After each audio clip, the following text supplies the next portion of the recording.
Ang aking isi-share sa inyo ay yung aking pagtatanim o pagpaparami nitong ating gumamela. At ang variety nito ay Hibiscus fragilis at makikita nyo napakaliit ng kanyang bulaklak pero magandang pagmasdan parang plastic. At yun naman yung kanyang pang mga maliliit na buds na pabukad pa lamang. Ang ganda at ito ay napakadami kong mamulaklak. Yan mga kabayan. At atin ang umpisahan ang ating pagtatanim at ang atin namang gagamiting natural rooting hormone na ito.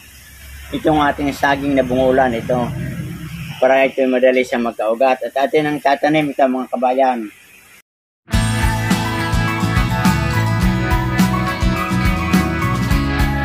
Itong lupang ito mga kabayan ay pinaghalo-halo ng river sand, coco peat, carbonized rice hull, yung ating mga dating ginagamit na pampabuhaghag na lupa. O yan mga kabayan, natin natin. At yung isa dito natin itatanim para mas lalong gumanda at lumami yung ating koleksyon.